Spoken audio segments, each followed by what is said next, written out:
एक काफिला एक लंबे सफर पर रवाना था। उसमें व्यापारी, यात्री और एक चुप सा दरवेश भी शामिल था। रास्ते में सब लोग हंसी खुशी बातें करते जा रहे थे कि अचानक मौसम का मिजाज बदल गया। आसमान पर काले बादल छा गए और गरज चमक के साथ मूसलाधार बारिश शुरू हो गई। कुछ ही देर में आसमानी बिजली बार बार काफिले के पास गिरने लगी। काफिले के एक व्यक्ति ने डर कर कहा, ये बिजली हम में से किसी एक को निशाना बनाना चाहती है। सब ने मशवरा किया और तय किया कि बारी बारी से एक एक व्यक्ति पास के पेड़ तक जाएगा, उसे छुएगा और वापस आ जाएगा। अगर बिजली को किसी पर गिरना होगा तो वही निशाना बनेगा और बाकी सब बच जाएंगे। पहले एक व्यक्ति गया, फिर दूसरा। सब बारी बारी पेड़ तक गए और लौट आए, लेकिन बिजली किसी पर नहीं गिरी। आखिर में सिर्फ दरवेश बचा। सबकी नजरें उसी पर टिक गईं।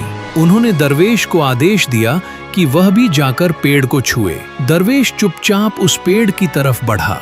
जैसे ही वो उसके करीब पहुंचा, आसमान जोर से गरजा और पीछे खड़े पूरे काफिले पर बिजली गिर पड़ी। एक ही पल में सब झलकर जमीन पर गिर गए और उस दरवेश के सिवा कोई जिंदा न बचा।